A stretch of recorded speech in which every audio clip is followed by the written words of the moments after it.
14 अगस्त सन 1947 को क्या हुआ नौजवानों को नहीं पता।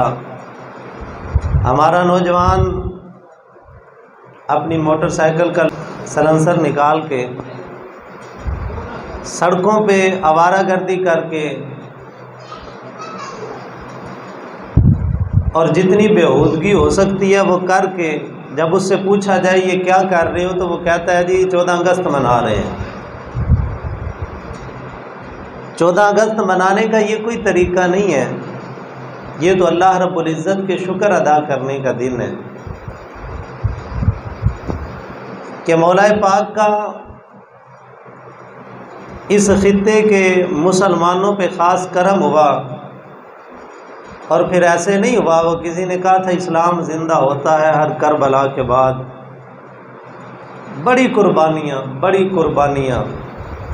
ये लाहौर स्टेशन पे जब मुहाजिरों की एक ट्रेन आके रुकी थी और लोग उसके इस्तकबाल के लिए जमा थे, अल्लाहु अकबर कबीरा, तो अंदर से एक भी जिंदा बंदा बाहर नहीं निकला। लाशों से भरी हुई ट्रेन हिंदुस्तान से बतौर तोहफा पाकिस्तान आई थी। ये जो हुक्मरान तबका है ना, जो अशराफी है, ये तो उस वक़्त भी इक़्तिदार की भूख के अंदर मर रहे थे। ये उस वक़्त भी सीटें तलाश करने के चक्करों में थे। ये रॉयल फैमिलियाँ आज तक जो इक़्तिदार के मज़े ले रही हैं, ये इनके बड़े बाप दादे आज ना ताने देते हैं, कहते हैं जी मौलवियों का इस मुल्क से क्या ताल्लुक़ है। सादा सी बात है यार, हमारा, मेरा, आपका, हमारा जीना मरना इस मुल्क के अंदर है। हमारे बाप दादों की कब्रें हैं इस मुल्क के अंदर। हमारे आबाओ अजदाद इस मुल्क के अंदर रहे, इस मुल्क के अंदर जिए, इस मुल्क के अंदर मरे। उन लोगों का इस मुल्क के अंदर क्या है? उनकी तो जायदादें भी बैरून ममालिक हैं। वो तो ज़रा सा मुश्किल वक़्त आए तो वो मुल्क पाकिस्तान को छोड़ के भाग जाते हैं। ये हम लोग ही हैं कि हमने कहना है मर तो सकते हैं लेकिन इस धरती को छोड़ सकते नहीं। तो बहरकैफ 14 अगस्त ये भी एक अजीम कुर्बानी की याद है, और 10 मुहर्रम ये भी एक अजीम कुर्बानी की याद ताज़ा करता है। मैं सादा सी बात करके एक बात आपको समझाना चाहता हूँ कि इमाम हुसैन रज़ियल्लाहु ताला अन्हु का मौक़िफ़ क्या था, क्यों उन्होंने इतना बड़ा कदम उठा लिया। अल्लाह ताला कुरान पाक में फरमाता है या अय्युहल्लज़ीना आमनू उदखुलू फिस्सिल्मि काफ़ा, ऐ ईमान वालो इस्लाम के अंदर पूरे पूरे दाखिल हो जाओ। आज हम अपनी ज़िंदगियों को देखें तो हमारी ज़िंदगियों के अंदर इस्लाम का रंग ढंग और वो मामलात नज़र नहीं आते। मैं एक मिसाल देता हूँ कि हम बाज़ार से कपड़ा ख़रीदने के लिए जाएं तो कपड़े का एक किनारा खद्दी हो, बाकी पूरा कपड़ा ठीक हो, तो हम उस खद्दी किनारे को कबूल नहीं करते। हम कहते हैं जी जब पैसे पूरे दिए हैं तो फिर कपड़ा भी ठीक चाहिए। जेवर जब बनाएं और जेवर बनने के बाद जेवर के किसी हिस्से का एक किनारा झड़ जाए तो हम सुनार को कहेंगे कि भाई ये किनारा पूरा करो या इसके पैसे कम करो। ये झड़ा हुआ किनारा हमें कबूल नहीं है। इससे भी सादा मिसाल करूं, 10 किलो सेब लेने के लिए किसी रेड़ी वाले के पास खड़े हों, 10 किलो सेब उससे लें और जब ले लें तो फिर पता लगे कि एक सेब अंदर गंदा है, वो नज़र आ जाए, तो अब 10 किलो में से एक गंदा निकल भी गया है तो क्या हो गया है। लेकिन हम कहते हैं जब पैसे दिए हैं तो फिर एक गंदा सेब भी कबूल नहीं करना। यार अजीब बात नहीं, नंगे सर नमाज पढ़ लेते हैं, पूछो जी क्यों, कहते हैं जी अल्लाह कबूल करेगा। और तू एक गंदा सेब कबूल नहीं करता और ख़ुद जैसे मर्ज़ी नमाज पढ़े और कहे जी अल्लाह कबूल कर लेगा। दीन की बारी आए तो फिर तरह तरह के मामलात हमारे ज़हन के अंदर और तरह तरह की बातें और तरह तरह के बहाने। कहा जाता है जी नमाज के मसाइल सीखो, कुरान को सही तरीके के साथ, तजवीद के साथ, तलफ़ुज़ के साथ अदा करो, कोई नहीं जी अल्लाह कबूल करेगा। एक आदमी बाज़ार जाए, कपड़ा ख़रीदे, 8-10 कपड़े ख़रीदे, सूट भी ख़रीदे, चादर भी ख़रीदे, तहबंद भी ख़रीदे, जूती भी उसी दुकान से ले और एक टोपी भी ले 20 रुपए की। वो शॉपर के अंदर सारी चीज़ें रख दे लेकिन एक टोपी ना रखे, तो हम तो वो शॉपर भी कबूल नहीं करते भाई। चाहे 20 रुपए की है, जब पैसे दिए हैं तो वो चीज़ उसमें शामिल होगी तो फिर शॉपर पूरा होगा। तो हम तो सुनते भी नहीं, पढ़ते नमाज की, कहते हैं जी अल्लाह कबूल करेगा। ये अजीब बात नहीं है? अल्लाह ताला ने जब नेमतें देने में कोई कमी नहीं छोड़ी, हमने नेमतें सारी पूरी ली हैं। अल्लाह ताला ने आंखें दी, अल्लाह ताला ने हाथ दिए, अल्लाह ताला ने ज़ुबान दी, मेरे मालिक ने पाँव दिए, अल्लाह रब्बुल इज़्ज़त ने हर नेमत हमें पूरी पूरी दी। और फिर ये तो जिस्मानी नेमतें हैं ना, अल्लाह ताला ने हम पे जो ख़ास करम किया इस उम्मत पे, अल्लाह ने जो नबी दिया वो नबी भी कामिल दे दिया, उसमें भी कमी नहीं छोड़ी। मेरे रब ने जो दीन हमें दिया, साबका अदियान में से कोई दीन भी कामिल नहीं था, सिर्फ इस्लाम का खासा है कि अल्लाह रब्बुल इज़्ज़त ने अकमल की मोहर लगा दी कि अल यौम अकमलतु लकुम दीनकुम व अतममतु अलैकुम निअमती। पिछले जितने दीन थे कोई कामिल नहीं था, कोई ना कोई कमी उसके अंदर मौजूद रह जाती थी। इस्लाम एक ऐसा कामिल व अकमल दीन है, अल्लाह ने कोई कमी नहीं छोड़ी। तो जब रसूल भी कामिल, जब दीन भी कामिल, जब किताब भी कामिल, जब अल्लाह ने नेमतें भी कामिल अता फरमाई हैं, तो फिर हम अल्लाह रब्बुल इज़्ज़त की बंदगी और इबादत सही तरीके से क्यों नहीं करते? अब पलटे, यही इमाम हुसैन इमाम आली मकाम रदी अल्लाह ताला अन्हु का मौक़िफ़ था मैदान करबला के अंदर। यजीद कहता था भी नमाज भी पढ़ें और शराब भी पिएँ, शराब अपनी जगह, नमाज अपनी जगह। यजीद कहता था मैं गुनाहगार हूँ, पापी हूँ, बदकार हूँ, स्याहकार हूँ, लेकिन जुमा भी तो पढ़ाता हूँ ना। यजीद आलिम था। इमाम ज़ैनुल आबिदीन रज़ी अल्लाह ताला अन्हु ने जब उसके सामने कुरान मजीद की आया मुबारक पढ़ी ना कि जो मुसीबत तुम पे आती है वो अल्लाह की तरफ से लिखी हुई है, वो अल्लाह पाक ने पहले से लोहे महफूज पे लिख दी है। उसने आगे से दूसरी आयत पढ़ी थी, वमा असाबकुम मिन मुसीबतिन फबिमा कसबत अयदीकुम।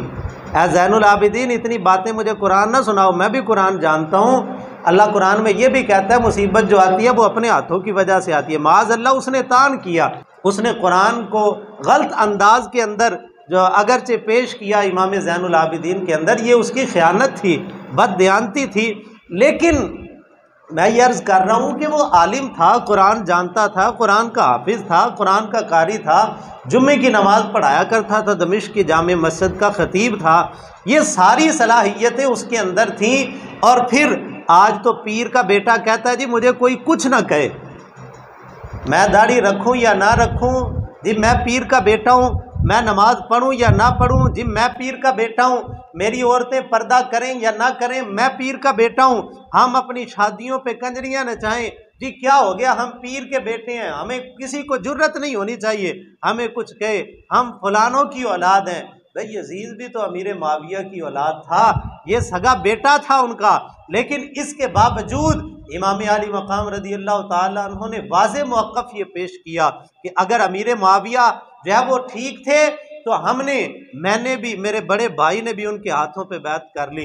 लेकिन यजीद फासिक व फाजिर है, यजीद शराबी है, यजीद बदकार है, ये कंजरियाँ नचाता है। लेकिन अगर बनज़रे गौर देखे ना तो आजकल के हुक्मरानों के अंदर ये सारी मौजूद है। और फिर हम नारे भी बड़े ज़ोर शोर से लगाते हैं इन लोगों के, और फिर लानत यजीद पे भी करते हैं और यजीद की फ़ौज पे भी करते हैं। तो कुछ हमें अपने गिरेबान के अंदर भी तो झांकना चाहिए ना कि वो उस दौर का यजीद था और इस दौर में भी कुछ यजीद मौजूद हैं। बाहर कैफ पलटे वापस उस बात की तरफ कि यजीद का मौक़िफ़ ये था कि मैं नमाज पढ़ता हूँ, रोज़े रखता हूँ, ज़कात देता हूँ, हज भी करता हूँ, जुमा भी पढ़ता हूँ, मैं सारी इबादत करता हूँ, तो अगर शराब पी लेता हूँ तो फिर क्या हो गया? तो इमाम आली मकाम रदी अल्लाह ताला अन्हु ने वाज़े मौक़िफ़ ये पेश किया कि भाई जैसे हम 10 किलो सेब में से एक गंदा सेब कबूल नहीं करते, इमाम साहब ने मौक़िफ़ पेश किया कि हम दीन के अंदर एक रत्ती भी तब्दीली नहीं कबूल करेंगे।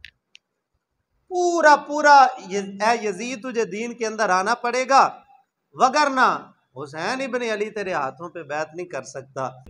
इमाम साहब ने जो मौक़िफ़ पेश किया वो बड़ा वाज़ेह और दो टोक है कि मोबाइल के अंदर अगर बेहयाई भी है और कुरान की तिलावत भी है तो ये तो यजीद का मौक़िफ़ है।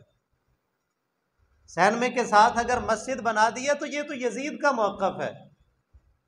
और अल्लाह रब्बुल इज़्ज़त के कानून को बदल के, कुरान के कानून को छोड़ के अंग्रेज़ों का कानून चलाना, ये तो यजीद ने भी नहीं किया था। वो कहता था कानून जो है वो कुरान का चलेगा, काफिर का कानून उसने नहीं चलाया था। लेकिन आज हमारे मुल्क के अंदर तो काफिर का कानून भी चलता है। जब यजीद तख्त नशीन होता है, अमीर माविया इस दुनिया से जाते हैं और अमीर माविया रज़ी अल्लाह तआला अन्हु के इंतकाल के जो आखिरी लम्हात हैं ना, वो बड़े पुरदर्द भी हैं और पुरमोहब्बत भी हैं। आपकी जो वसीयत थी वो ऐसी मोहब्बत वाली है, खुदा की कसम मरते वक़्त अगर कोई बंदा कलमा पढ़ लेना, हम उसकी सारी ज़िंदगी को भूल जाते हैं। कहते हैं यार मरते वक़्त इसको कलमा नसीब हो गया है, इससे बढ़ के शहादत क्या हो सकती है। हज़रत अमीर माविया रज़ी अल्लाह तआला अन्हु के बिल्कुल आखिरी लम्हात है, अपने खादिम को फरमाया कि मेरा जो मखसूस सामान है ना वो ले के आओ। जब सामान लाया गया फरमाया इसको खोलो, फलां कोने के अंदर वो एक चीज़ डब्बिया पड़ी है उसको निकालो। वो निकाली गई, फरमा खोला गया तो उसमें कोई ख़ास चीज़ नहीं थी, कोई बाल थे, कोई नाखून कटे हुए थे। कहा हज़रत ये क्या है? फरमाया तुम्हें नहीं पता ये क्या है। जब मुस्तफ़ा जाने रहमत ने मुझे हुक्म दिया था बाल काटने का, और जब मैंने मुस्तफ़ा करीम अलैहिस्सलातु तस्लीम के बाल मुबारक काटे थे ना, तो उस वक़्त हजूर के बाल काट के मैंने महफूज कर लिए। नबी पाक सल्लल्लाहु अलैहि वसल्लम ने जब नाखून मुबारक तराशे थे तो हजूर के नाखूनों के वो चांद भी मैंने महफूज कर लिए थे। फरमाया जब मैं मर जाऊं, मेरे मरने के बाद जब कब्र में लिटा दो, मेरी आंखों पे, मेरी सजदे की जगहों पे मुस्तफ़ा जाने रहमत के बाल भी रख देना, हजूर के नाखूनों के तराशे भी रख देना। तो यार आज ना अपने चादरें लेके जाते हैं हाजी, कहते हैं जी वो जमजम शरीफ से धो के लाएंगे और इसको बतौर कफन इस्तेमाल करेंगे, और कहते हैं जी ये हमें बरकत देगी कब्र के अंदर। कफनी पे लिखवाया जाता है कलमा और कहा जाता है जी ये लिखने से कब्र के अंदर बड़ी बरकत अल्लाह अता फरमाएगा। और कई चीज़ें इस तरह की बतौर तबरुक अहदनामा कब्र के अंदर लिखवाया जाता है। उलमा ने लिखा है कि उसकी बरकत भी है कि अल्लाह उसकी बरकत से, और अगर सीने में कुरान हो अल्लाह उसकी बरकत भी कब्र में अता करेगा। अमीर मुआविया वो हस्ती हैं कि जब दुनिया से गए कब्र के अंदर मुस्तफ़ा करीम के बाल भी लेके गए, हजूर के नाखूनों के तराशे भी लेके गए, तो क्या उसकी बरकत उनको नहीं मिलेगी? और फिर आखिरी वक्त जो हजूर से मोहब्बत का ये इजहार हो रहा है बिल्कुल आखिरी लम्हात के अंदर, तो क्या ये आपकी उस ईमान के आला और अरफा मकाम की दलील नहीं है? तो बाहर क्या अमीर माविया का इंतकाल हुआ और 60 हिजरी के अंदर यजीद तख्त नशीन हुआ। इसने फ़ौरन ही पैगाम भेजे कि भाई जितने गवर्नर हैं, जितनी जिस इलाके के अंदर, वो तमाम के तमाम अपने इलाकों के अंदर मेरी बैत ले। मदीना नूर के अंदर भी जो गवर्नर थे उनको पैगाम भेजा गया कि इमाम हुसैन, हज़रत अब्दुल्लाह इब्न ज़ुबैर, हज़रत अब्दुल्लाह इब्न अब्बास रज़ी अल्लाह तआला अन्हु, ये तीनों हस्तियाँ बड़ी कामिल हैं। एक हज़रत ज़ुबैर इब्न अवाम के बेटे हैं, एक हज़रत अब्बास रज़ी अल्लाह तआला अन्हु के बेटे हैं, और तीसरे मौला अली के लख्ते जिगर हैं। तीनों से बैत लो, और क्योंकि अहम शख्सियात हैं, अगर ये बैत कर लेंगे तो फिर बाकी लोगों का बैत करना आसान हो जाएगा। और फिर इमाम हुसैन, वो तवील वाक़या आपने उलमा से सुना हुआ है, इमाम हुसैन रज़ी अल्लाह तआला अन्हु आपको जब गवर्नर मदीना ने बुलाया, हज़रत इमाम अली मकाम रज़ी अल्लाह तआला अन्हु रात के पिछले पहर, जब हज़रत अब्दुल्लाह इब्न ज़ुबैर भी चल के आ गए, इब्न अब्बास भी आए, कहा हमें भी पैगाम आया है, ए हुसैन अभी रात का वक़्त है, अभी नहीं जाएंगे, सुबह जाएंगे, दिन के उजाले के अंदर बात होगी, अभी रात के अंधेरे के अंदर ये कुछ शरारत भी कर सकते हैं।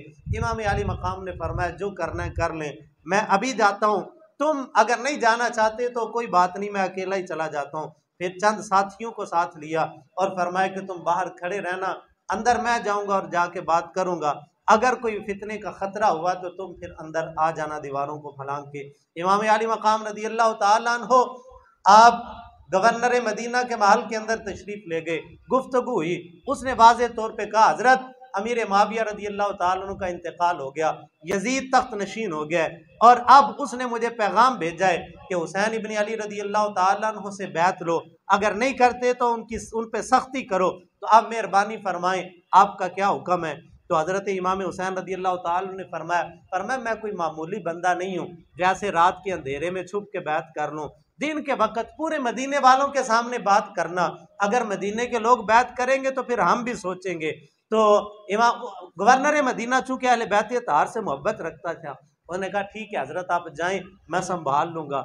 हज़रत इमाम हुसैन वापस पलटे तो मरवान बिन हकम पास बैठा हुआ था।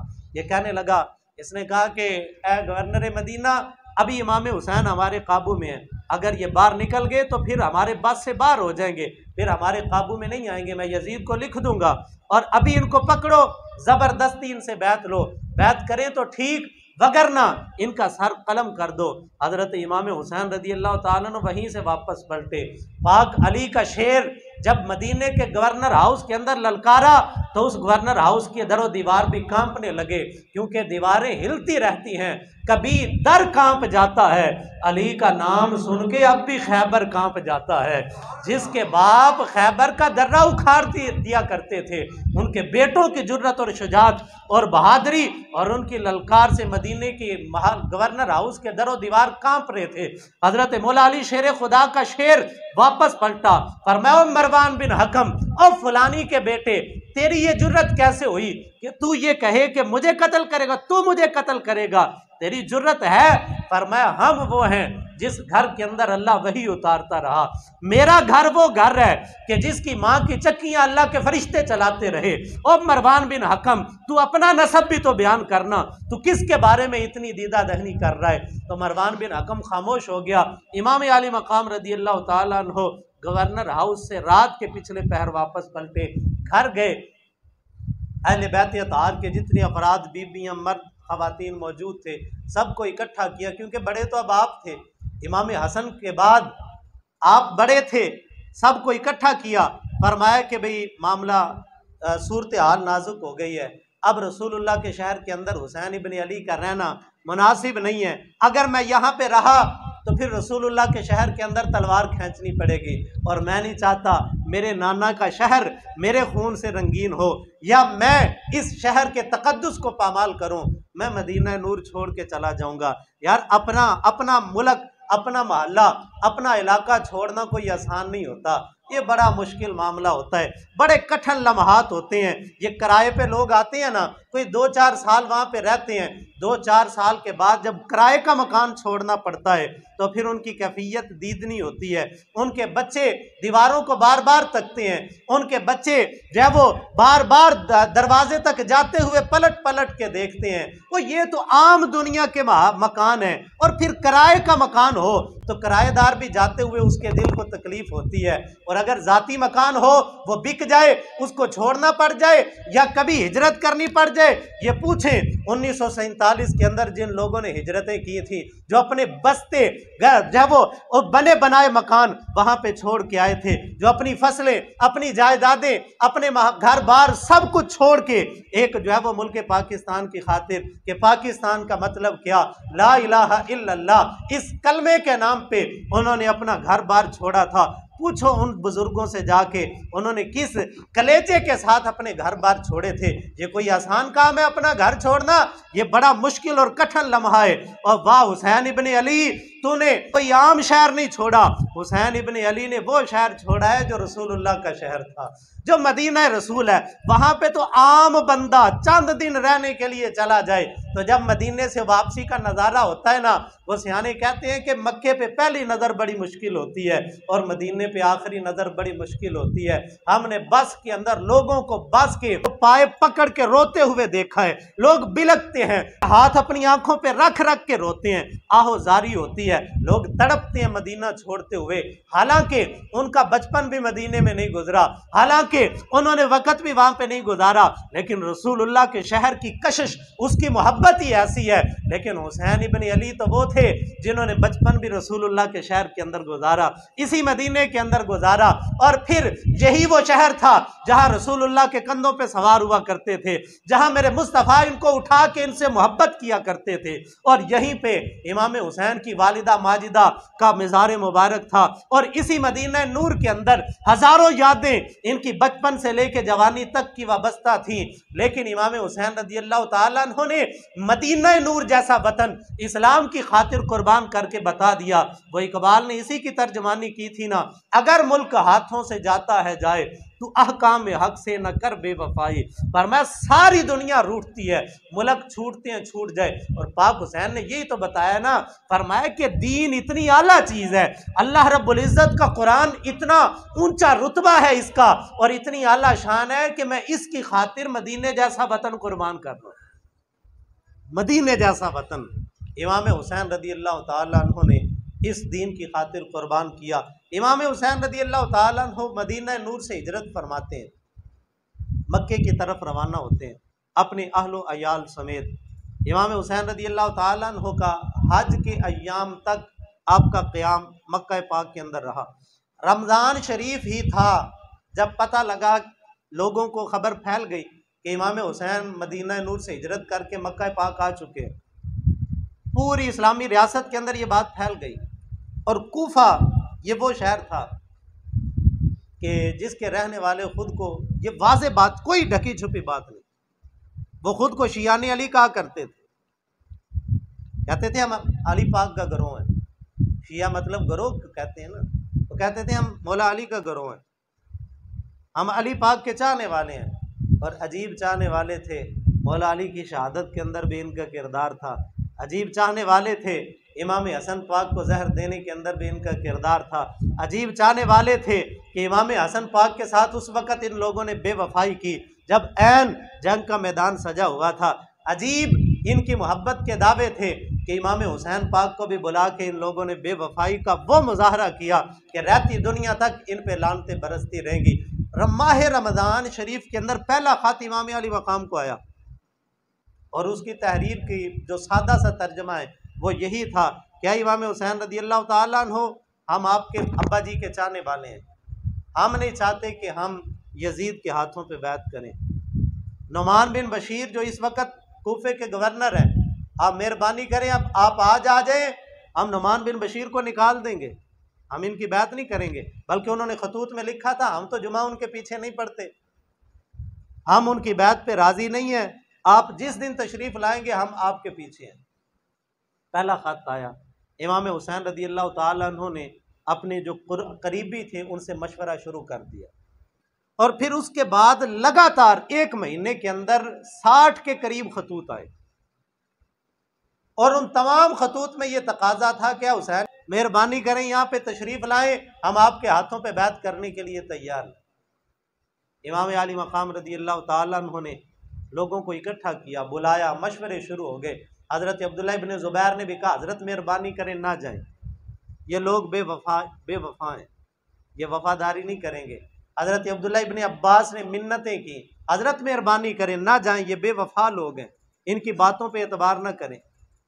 हज़रत अब्दुल्लाह इब्न उमर ने तो घोड़े की रकाब पकड़ ली थी जिस दिन आप तैयार हुए थे। हज़रत फारूक आज़म का बेटा घोड़े की रकाब पकड़ के खड़ा हो गया, मेहरबानी करें न जाएं, अगर जाना ही है तो बच्चों को तो साथ लेके ना जाएं। फरमाया मैं कौन सा जंग के लिए जा रहा हूँ, मैं तो जब वो एक साथ अमन के लिए जा रहा हूँ, हम सुलह के साथ अपने मामला तय करने वाले लोग हैं। और फिर इतने खतूत भी आ गए, तो हज़रत अब्दुल्लाह इब्न उमर ने जब मिन्नतें की ना और फिर घोड़े की रकाब भी पकड़ ली, तो इमाम हुसैन फरमाने लगे, इब्न उमर ज़रा कान करीब कर, तुझसे एक राज की बात करनी है। इब्न उमर ने कान करीब किया, कहा हज़रत फरमाया रही तो रसूलुल्लाह सल्लल्लाहु अलैहि वसल्लम फिल मनामी, मैंने नाना जी को ख्वाब के अंदर देखा है, और मेरे करीम आका ने ख्वाब के अंदर अमरनी अमरन, हजूर ने मुझे एक हुक्म दिया है, व अना मादिन फी, मैंने वो हुक्म पूरा करना है। अब्दुल्लाह इब्न जाफ़र, हज़रत जाफ़र तैयार के बेटे, हज़रत बीबी ज़ैनब के शोहर और खामन, हज़रत जनाब ओनो मोहम्मद के अब्बा जी, इन्होंने अपने छोटे बेटों को जब पता लगा ना कि इमाम हुसैन पाक तैयारी कर रहे हैं, ये कुछ दूर थे, इन्होंने ख़त दे के रवाना किया अपने बेटों को, फरमाया जल्दी से जाओ और इमाम हुसैन तक मेरा ख़त पहुंचा दो। उनको कहो कि ख़त मेरा पहले आ गया, मैं भी आ रहा हूँ, मेरा बड़ा ज़रूरी काम है, मैं उसको निपटा के पीछे पीछे मैं भी आ रहा हूँ। मेरा ख़त मिलते ही खुद को रोक लें, अभी कूफे की तरफ ना जाए, मेरा इंतज़ार कर लें, अल्लाह के लिए मेरे आए बगैर आप कूफे की तरफ रवाना ना हो। जनाब उन्नो मोहम्मद भी आए, वो ख़त भी पहुंचा। इमाम हुसैन रदी अल्लाह ताला अन्हो को हर तरीके से लोगों ने समझाया, बिन्नतें की, हर तरीके से मामलात पेश किए गए, लेकिन इमाम आली मकाम रदी अल्लाह ताला अन्हु का मौक़िफ़ वाज़े था। सादा सी बात थी यार, इतने खतूत आ गए, अगर इमाम हुसैन न जाते तो कूफे वाले अगर कल क़यामत के दिन अल्लाह के दरबार में ये कहते कि अल्लाह हमने यजीद की बैत नहीं करनी थी, वो फांसी को फाजिर था, हम जानते थे, हमने मौला अली के लख्ते जिगर को इतने खतूत लिखे, अगर वो आ जाते तो हम कर लेते, वो नहीं आए लिहाजा हमारा उज़र कबूल किया जाए, तो फिर कल क़यामत के दिन पाक हुसैन के पास क्या जवाब होता। ये शरीयत मुतहरा का वो उज़र था जिसने मजबूर कर दिया मेरे हुसैन को कूफा की तरफ रवाना होने के लिए। इमाम हुसैन रदी अल्लाह ताला अन्हो अपने रुफ़क़ा के समेत मक्का पाक से रवाना होते हैं, और ये काफ़िला, और इससे पहले आपने जनाब रवाना होने से पहले हज़रत मुस्लिम बिन अकील को रवाना किया। हज़रत मुस्लिम बिन अकील हज़रत अकील इब्न अबी तालिब के बेटे, हज़रत इमाम हुसैन के चचाजाद भाई और हज़रत मौला अली शेर खुदा के भतीजे हज़रत मुस्लिम बिन अकील को रवाना किया गया। और ये जब कूफा के अंदर पहुंचे तो पहले दिन 40,000 लोगों ने बैत की। ये कोई छोटी तादाद है? 40,000 बंदा पहले दिन ही तलवारें लेके आ गया। हजरत मेहरबान अब हुक्म करे अभी नुमान इब्ने बशीर को दारुल खिलाफा गवर्नर हाउस से निकाल के बाहर फेंकते हैं। पहले दिन 40,000 बंदा हाजिर हो गया, और फिर बढ़ते बढ़ते लाख से ऊपर तादाद हो गई। कूफे वाले कहने लगे जी हम शियाने अली हैं, हम अली पाक के चाहने वाले हैं, हम ऐसे कर देंगे, हम मर जाएंगे, मार देंगे, और कसमें उठाई हजरत मुस्लिम बिन अकील के हाथों पे हाथ रख के। हजरत मुस्लिम बिन अकील ने खत लिख दिया। पहले दिन ही जब देखा ना कि पहले दिन इतनी तादाद हो गई है, आपने खत लिख दिया, हजरत पहले दिन ही इतने बंदे आ गए हैं, और लगातार इर्द गिर्द के गांवों से भी जब खबर पहुंच रही है तो लोग आ रहे हैं, और वाकयातन आ रहे थे, वफद के वफद आ रहे थे। तो मेहरबानी करें आप तशरीफ़ ले आए, हालात अच्छे हैं कूफे के। अब कासिद खत लेके रवाना हो गया, खत पहुंचा तो आप भी निकल पड़े। उधर हजरत मुस्लिम बिन अकील के साथ जो जुल्म सितम हुए, उबैदुल्लाह इब्ने ज़ियाद ये गवर्नर बना के भेजा गया, ये रात के अंधेरे में आया, लोगों ने समझा इमाम हुसैन आ गए। वो नारे लगाते हुए जब उसको लेके आए, इसने पर्दा किया हुआ था, जब गवर्नर हाउस के करीब पहुंचा तो ये गवर्नर हाउस के अंदर दाखिल हो गया, और इसने दीवार पे खड़े होकर कहा मैं उबैदुल्लाह इब्ने ज़ियाद हूँ, गवर्नर मुकर्रर हुआ हूँ नया यजीद की तरफ से। तो अब लोग छट गए, अपने अपने घरों को चले गए। और फिर जब अगला दिन हुआ, उसने कूफे के जितने बड़े बड़े रईस और बड़े बड़े सरदार थे उनको इकट्ठा किया, और इकट्ठा करके वहाँ पे बुलाया और कहा कि भाई बैत कर, जब अपने अपने बंदों को रोको वरना तुम सबको कत्ल कर दूंगा। बल्कि हानी बिन उरवा ये पहला बंदा था। इमाम हुसैन रदी अल्लाह ताला हज़रत मुस्लिम बिन अकील पहले जिस बंदे के घर में थे, जब उबैदुल्लाह इब्ने ज़ियाद आया आपने घर तब्दील कर लिया, हानी बिन उरवा के घर चले गए। अब किसी को पता नहीं था आप किस घर के अंदर है, इसने एक जासूस के ज़रिए पता करवाया। हज़रत मुस्लिम बिन अकील रदी अल्लाह ताला अन्हु का जब पता लगा तो इसने हानी बिन उरवा को बुलाया गवर्नर हाउस के अंदर, और बुला के इन पे जुल्म सितम किया गया, इनको मारा गया, आपके रुखसार मुबारक फट गए, आपके दांत गिर गए। और जब हालत नाजुक हो गई, बार अफवाह उड़ गई कि हानी बिन उरवा शहीद हो गए, उनका पूरा कबीला 10,000 बंदे इकट्ठे होकर आ गए तलवारें पकड़। उबैदुल्लाह इब्ने ज़ियाद ने देखा तो वो डर गया, उसने एक काजी को बुलाया, उसने कहा देखो और जाके बाहर कह दो कि भी हानी बिन उरवा जिंदा है। उसने जाके देखा भी वाकई जिंदा, उसने इतनी बात कर दी कि भी वो जिंदा है। लोग वापस पलट गए। हजरत मुस्लिम बिन अकील के साथ 40,000 बंदा इकट्ठा हो गया। उन्होंने कहा हजरत आप जिधर हुक्म करें, अभी उबैदुल्लाह इब्ने ज़ियाद को निकालते हैं। 40,000 बंदा लेके आपने गवर्नर हाउस का मुहासरा किया। अब इब्ने ज़ियाद ने और लोगों ने कहा हजरत हमला करें, फरमाया पहल हम नहीं करेंगे, इस घराने की शान नहीं है पहल करना, तो अगर उधर से पहल होगी तो फिर देखी जाएगी।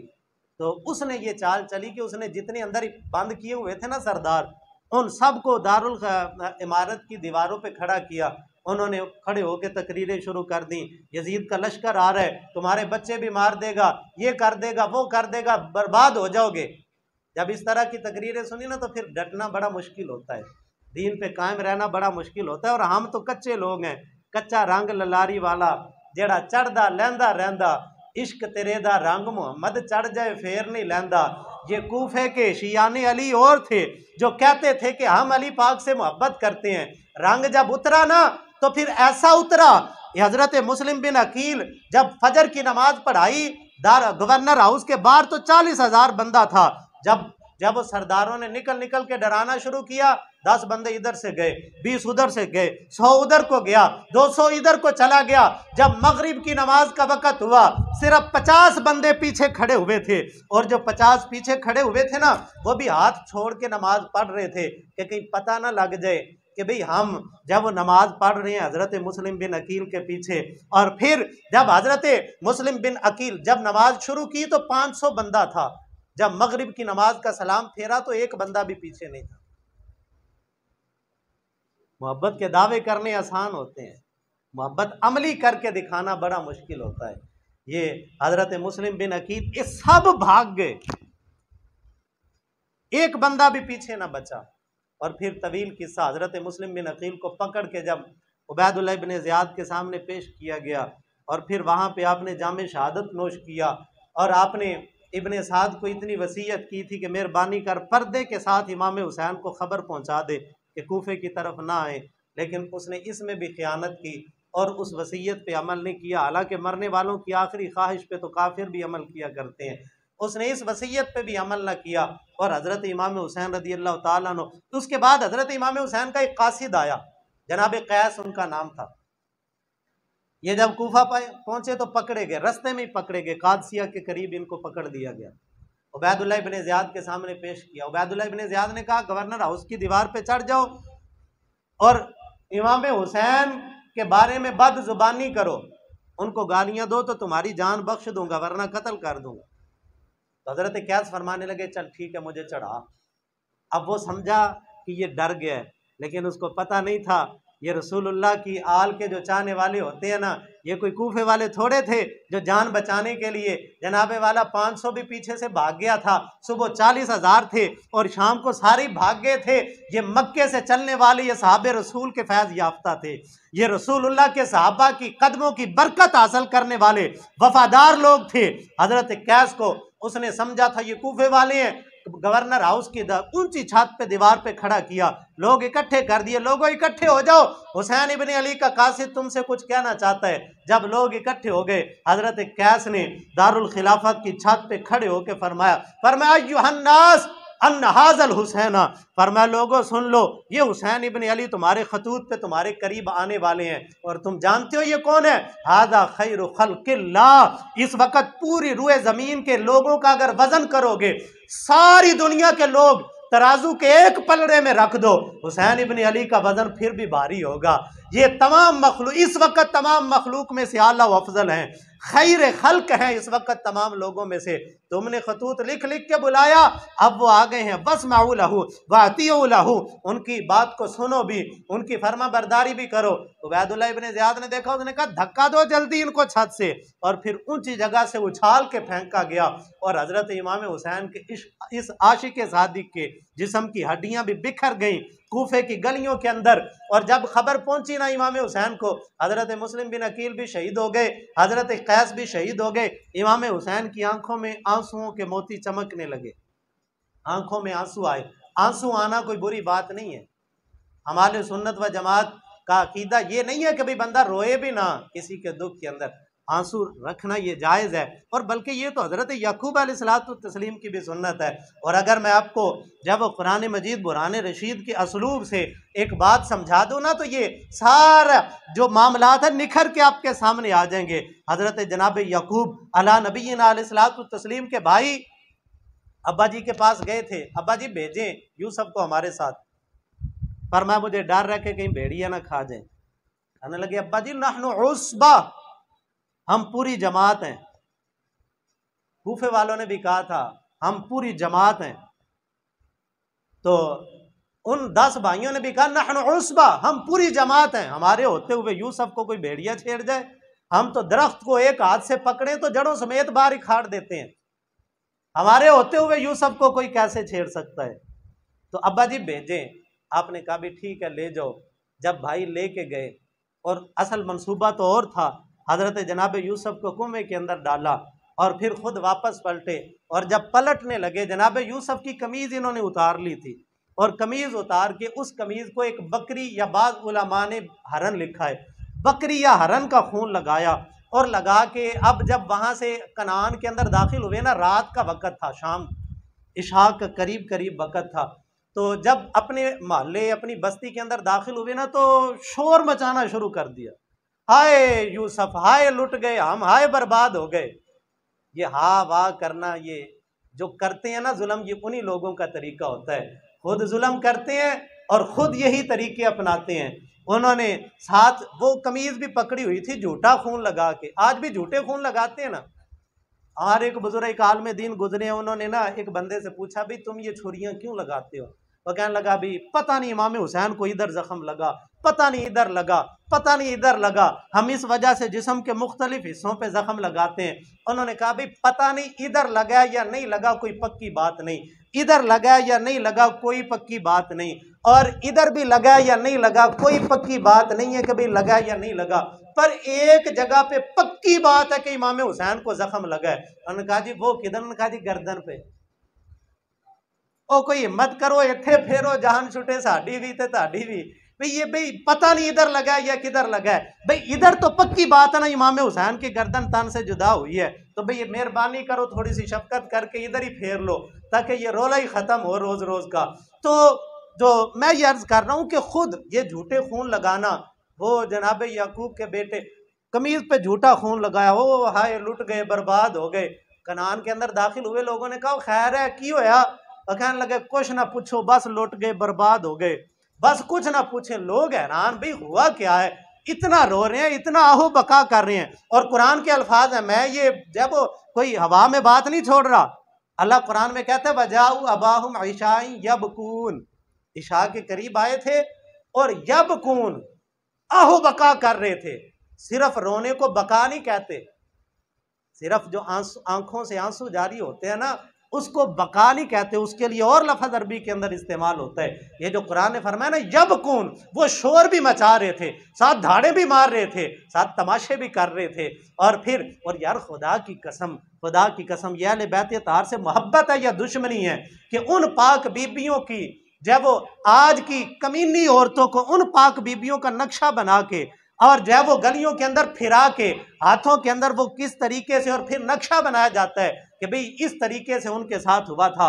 और यार उस पाक घर की बीबियों का नक्शा तुम बनाते हो, आज की जो है वो इन नापाक औरतों को बना के पेश करते हो, जिस घराने के बारे में आला हजरत के भाई ने कहा था कि बे इजाजत जिनके घर में जिब्राइल आते नहीं, कदर वाले जानते हैं कदर शान अहले बैत। उन पाक बीबियों के बारे में इतनी बेहुरमती। वो भाई आए कमीज पे खून लगा हुआ, पूरा कनान इकट्ठा हो गया, खैर हुआ क्या है। अब आगे सब पूछते थे तो ये बताते नहीं थे भी क्या हुआ है, बस रो रहे थे हाय लुट गए, हाय बर्बाद हो गए। जब जनाब याकूब के पास गए ना तो अब जनाब याकूब ने पूछा नहीं कि हुआ क्या है, जाते ही खुद ही शोर मचा दिया, अब्बू जी जनाब यूसुफ को तो, हमारे भाई यूसुफ को तो भेड़िया खा गया। इन्ना ज़हबना नस्तबिकु व तरकना यूसुफ इंदा मताइना फ़अकलहु ज़िब। अब जनाब याकूब ने पूछा नहीं, खुद जाते ही गुफ्तगू शुरू कर दी, क्योंकि झूठा बंदा ना वो दलील देने में जरा तेज होता है, वो पहल करने की कोशिश करता है कि मैं पहले ही ना थोड़ा सा अपना रोब बना लूं और अपनी बात जो है वो जमा लूं अगले के दिल के अंदर। जनाब याकूब अलैहिस्सलातु तस्लीम ने सुना ना, अब दो टोलियां थी आपके सामने। एक टोली वो थी जिन्होंने जनाब यूसुफ पे जुल्म किया और फिर शोर भी मचाया, आहो बका भी की और झूठा खून भी लगाया कमीज पे, और दूसरे वो थे जिन पे जुल्म हुआ था जनाब याकूब, जिनके साथ इन्होंने जब वो खयानत की थी, बददियानती की और जिनके बेटे को इनसे जुदा कर दिया। ये जुल्म नहीं तो और क्या है। इनके साथ जुल्म हुआ, उन्होंने जुल्म किया, जो जुल्म कर रहे थे वो शोर मचा रहे थे, और जिनके साथ जुल्म हुआ अल्लाह का कुरान कहता है उन्होंने कहा फसब्रुन जमील, और बेटो जाओ मैं कुछ नहीं कहता, इन्नमा अश्कु बस्सी व हुज़्नी इलल्लाह, मैं तो अल्लाह को ही अपनी फरियाद सुनाऊंगा, मैं तो रब के सामने ही अपने आंसू बहा लूंगा, मैं किसी से शिकायत नहीं करता। फसब्रुन जमील, मैं अल्लाह से दुआ करता हूँ अल्लाह मुझे सब्र जमील अता फरमाए। अब दोनों पहलू हमारे सामने आ गए, जिन्होंने जुल्म किया वो शोर मचा रहे थे, और जिनके साथ जुल्म हुआ वो सब्र जमील खुद भी कर रहे थे, लोगों को भी सब्र की तलकीन कर रहे थे। और यही कुरान ना ये कोई सिर्फ ये वाक़या बयान करता है तो इसके अंदर सिर्फ ये जनाब यूसुफ और याकूब का वाक़या नहीं है, ये हिकमतें, ये इशारे, ये कनाए, ये क़यामत तलक के लिए उम्मत मुस्तफ़ा के लिए रहनुमाई का ज़रिया और सबब हैं। वो जिन्होंने बुलाया ख़त लिख लिख के, वो उस वक़्त भी पीटे थे, उस वक़्त भी रोए थे जब ये अहले बैतियत हार का के लोग जो हैं वो कूफे के अंदर दाखिल हुए थे, और ये उस वक़्त भी रोए पीटे कि हाय हमसे क्या जुल्म हो गया। और अब क़यामत तलक वो खुद को अली पाक के चाहने वाले उस वक़्त भी कहते थे और अब भी कहने वाले। बारकैफ इमाम हुसैन रदी अल्लाह ताला अन्हु को खतूत लिख के खुद बुलाया, और फिर जब मेरे पाक हुसैन रदी अल्लाह ताला अन्हु गए, हज़रत मुस्लिम बिन अकील की बात ही मैंने अर्ज़ की ना, सुबह 40,000 थे, शाम को एक भी नहीं था, और जब मेरे पाक हुसैन गए तो फिर सब नंगी तलवारें लेके सामने खड़े हुए थे। वो खत लिखने वाले अब तलवारें लेके खड़े हुए। ये दुनिया का इक़्तिदार और दुनिया के माल का लालच, ये ऐसी गंदी चीज़ है, ये इंसान के दीन को बर्बाद कर देता है, ये इंसान की दुनिया और आखिरत बर्बाद करके रख देता है।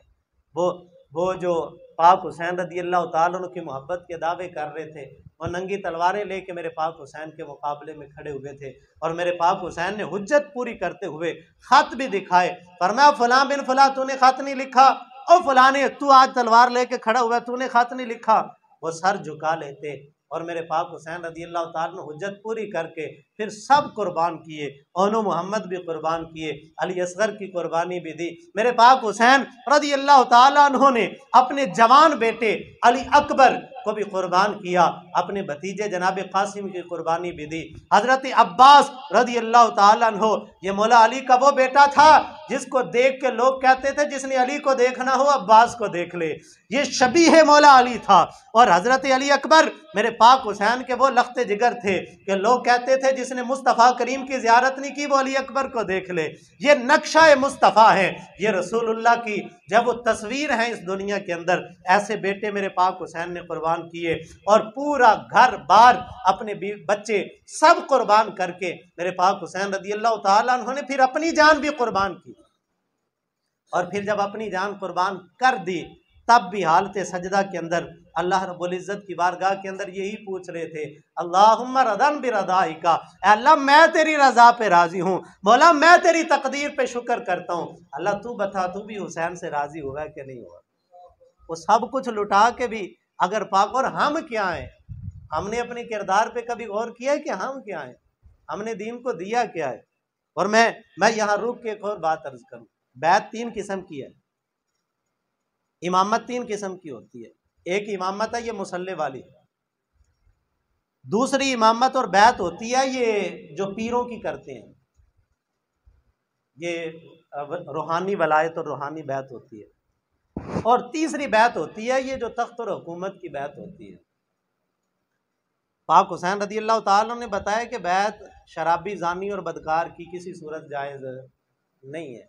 और फिर अगर मैं बात आपके लिए आसान करूँ ना, एक बंदा शराब भी पीता हो, बदकारी भी करता हो, मुजरे भी देखता हो, सारी बुराइयां उसके अंदर हो, दाढ़ी शरीफ भी उसकी साफ हो, पैंट शर्ट भी उसने पहनी हो, टाई भी लगी हो, सर पे टोपी भी ना हो, तो उसको मुसल्ले पे खड़ा होने देंगे नमाज पढ़ाने के लिए? क्योंकि ऐसे बंदे को इमाम रखेंगे मस्जिद का? इंतज़ामिया वाले आजकल तो जितनी ये तफ्तीश करते हैं मौलवी की, दुनिया में कोई किसी की नहीं करता। यानी ऐसा बंदा जिसकी दाढ़ी भी नहीं, जिसने पैंट शर्ट पहनी हुई है, जिसके सर पे टोपी भी नहीं है, जो शराबें भी पीता है, जो बदकारी भी करता है, जिसके अंदर बुराइयां भी हैं, जो मुजरे भी देखता है, ऐसे बंदे को मुसल्ले पे खड़ा होने की इजाज़त नहीं है। और याद रखें ये मुसल्ले वाली इमामत छोटी इमामत है, ये छोटी इमामत, इससे बड़ी इमामत ये पीरी मुरीदी वाली है, जो रूहानियत की है, दिलों को पाक करना। ये कोई छोटी बात है, ये कोई छोटा मनसब है।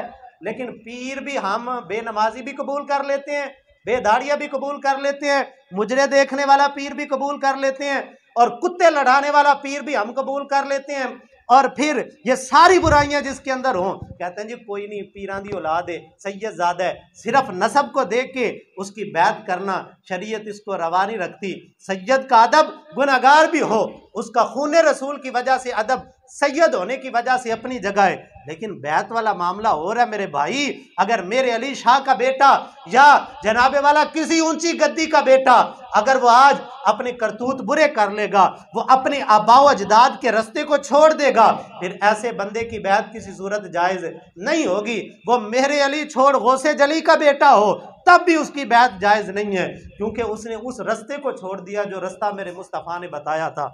यानी बैत और इमामत दूसरी जो है, उसके लिए भी यार इन चीज़ों का ख्याल रखा करें। और इससे भी ऊपर वाली बैत है हुकूमत वाली, यानी बादशाह वाली।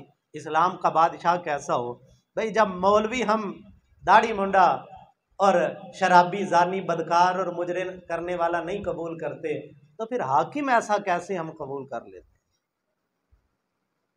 ये 14 अगस्त भी आई है ना, तो आखिर में मैं एक पैगाम भी इस हवाले से ये ज़रूर देना चाहूँगा। ये 10 मुहर्रम आती है, हमारे हुक्मरान कहते हैं, पैगाम देते हैं जी अजीम कुर्बानी है, इसकी कदर करनी चाहिए। 14 अगस्त आती है जी, अजीम कुर्बानी है, इन कुर्बानियों की कदर करनी चाहिए। और अफसोस की बात है, सबसे ज़्यादा बेकदरी खुद करते हैं। और फिर ईमानदारी से बताएं, अगर आज पाक हुसैन आ जाएं, ऐलान जिहाद कर दें, मैं अपने गिरेबान में भी झांकूं और हम जिनकी सपोर्ट करते हैं उनको भी देखें कि हम यजीदी लश्कर के अंदर शामिल होंगे या हुसैनी लश्कर के अंदर शामिल होंगे। मेरा किरदार हुसैनी है या यजीदी है? सिर्फ देख देने से मैं हुसैनी बन गया? सिर्फ जब वो महफिल कराने से मैं हुसैनी हो गया? सिर्फ जब वो सबील लगा ली और सबील लगाने से मैं हुसैनी हो गया? 4 नारे लगाने से मैं हुसैनी हो गया? ओ मेरे भाई, पाक हुसैन को ना नारों की ज़रूरत है, ना तेरी देख के चावलों की ज़रूरत है, ना दुनिया के मालो मता की ज़रूरत है। ये गोलड़े के ताजदार पीर मेर अली शाह साहब के पास अंग्रेज़ डिप्टी कलेक्टर गया, जाके कहने लगा, शाह जी आपकी जायदाद कितनी है, आपका रकबा कितना है, आपकी प्रॉपर्टी कितनी है? तो गोलड़े के ताजदार ने मुस्कुरा के फरमाया, मशरिक से लेके मगरिब तक, शुमाल से लेके जनूब तक, ये जितनी ज़मीन नज़र आती है ना, सारी मेरे गौस की है और गौसे पाक ने मुझे अता कर दी है। तो यार जिस हुसैन के जब वो नस्ल में 1400 साल के बाद आने वाला, अगर मेरे अली इतनी ताकत रखता है, तो पाक हुसैन की कितनी शान होगी। उनको देख के चावलों की ज़रूरत है, 4 पैसों की ज़रूरत है, नजराने देने की ज़रूरत है, इन चीज़ों की ज़रूरत नहीं है। मेरे पाक हुसैन ने बताया कि इस दीन की खातिर मैंने मदीने जैसा वतन कुर्बान किया है, तुमने क्या कुर्बान किया? हमने तो अपने बच्चे की जिद भी कुर्बान नहीं की जी। बच्चा जिद करता है तो चलो जी उनकी करिए, मजबूरी हो गई। हम तो बच्चे की जिद कुर्बान नहीं करते, दीन की खातिर बच्चे कुर्बान करना तो बड़ी दूर की बात है। तो अजीज़ दोस्तों, ये 10 मुहर्रम उल हराम, ये अजीम